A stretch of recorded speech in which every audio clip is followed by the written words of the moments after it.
Did you know that all Virgos are not the same and that there are actually 3 very distinct types of Virgos? What I'm referring to is Decans.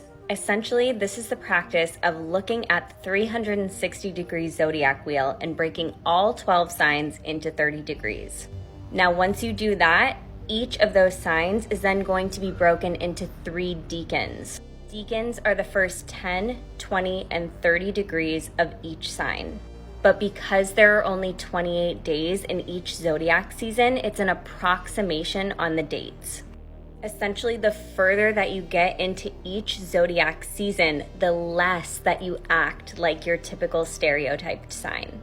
So we all know Virgos to be known as that anal, nitpicky perfectionist, natural-born healer, earthy, grounded sign.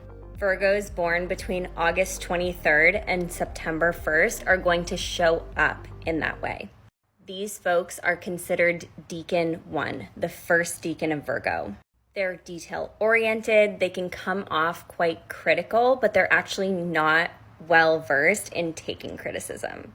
But those born between September 2nd and 11th are going to fall under the second decan, which is actually a Capricorn decan.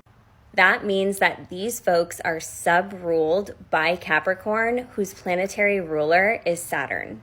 Capricorn decan Virgos are going to be much more hardworking. They're going to be focused on titles and accolades and ultimately want success in both a monetary and a reputation-based way in this lifetime.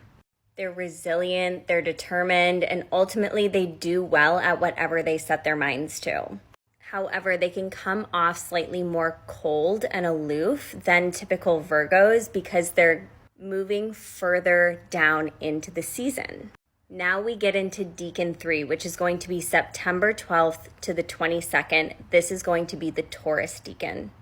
Taurus decan Virgos are going to be much more prone to laziness. They're going to want to be living a sensual, heightened, pleasure-filled life, and will truly show up the least like a typical Virgo of the 3 decans.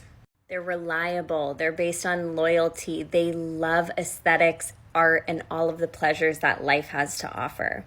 Now I'm curious, tell me what your sun sign and your decan are in the comments and which sign we should cover next.